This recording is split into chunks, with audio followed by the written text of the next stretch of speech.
നമസ്കാരം. Raf talk മലയാളത്തിലേക്ക് ഏവർക്കും സ്വാഗതം.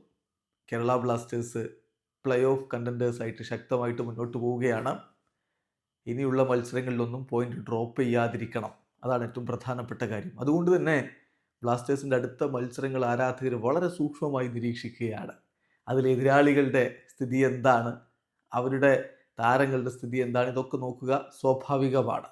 ബ്ലാസ്റ്റേഴ്സിൻ്റെ അടുത്ത മത്സരം വരുന്നത് ഈസ്റ്റ് ബംഗാൾ എഫ് സിക്കെതിരെയാണ്. ജനുവരി 24-നാണ് ആ കളി. അത് എവേ മത്സരമാണ്. ആ മത്സരത്തിന് ഈസ്റ്റ് ബംഗാളിൻ്റെ ഒരു സൂപ്പർ താരം ഉണ്ടാവില്ല എന്നുള്ളത് ബ്ലാസ്റ്റേഴ്സിന് സ്വാഭാവികമായിട്ടും പോസിറ്റീവാണ്. ഈസ്റ്റ് ബംഗാൾ ഇന്നലെ എഫ് സി ഗോവക്കെതിരെ കളിച്ചു. ഏകപക്ഷീയമായ ഒരു ഗോളിന് തോറ്റു.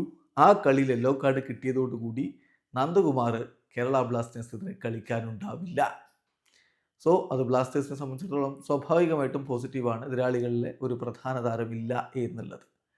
ഗോവക്കെതിരെ കളിക്കും മുമ്പ് ഒരു യെല്ലോ കാർഡ് കൂടി കിട്ടിയാൽ ബ്ലാസ്റ്റേഴ്സിനെതിരെയുള്ള കളി നഷ്ടമാകുമെന്ന തരത്തിലുണ്ടായിരുന്ന ഈസ്റ്റ് ബംഗാൾ താരങ്ങൾ നന്ദ, ഹിജാസി, ക്ലൈറ്റൺ, ലാൽ ചുങ്കുങ്ക, സൗവിക് എന്നിവരായിരുന്നു. ഏതായാലും അതിൽ നന്ദക്ക് യെല്ലോ കാർഡ് കിട്ടി. അദ്ദേഹം ബ്ലാസ്റ്റേഴ്സിനെതിരെ കളിക്കാനുണ്ടാവില്ല. നന്ദയുടെ ഈ സീസണിൽ ഒരു പ്രകടനം നോക്കുക. നന്ദകുമാർ ശേഖർ ആകെ 15 മത്സരങ്ങളാണ് ഈ സീസണിൽ കളിച്ചത്. 999 മിനിറ്റ് കളിക്കളത്തിൽ ഉണ്ടായിരുന്നു. ഒരു അസിസ്റ്റാണ് അദ്ദേഹത്തിൻ്റെ പേരിലുള്ളത്. ഗോളില്ല.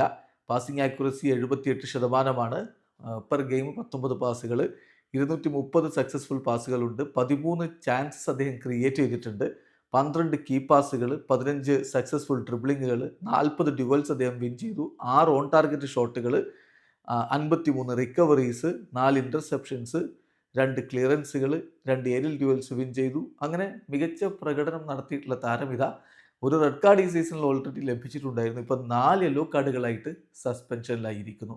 വീഡിയോ സാധിക്കുന്നു. ഫുട്ബോൾ ലോകത്ത് കൂടുതൽ വിശേഷങ്ങളുമായി റാഫ് ടോക്സ് വീണ്ടും എത്താം.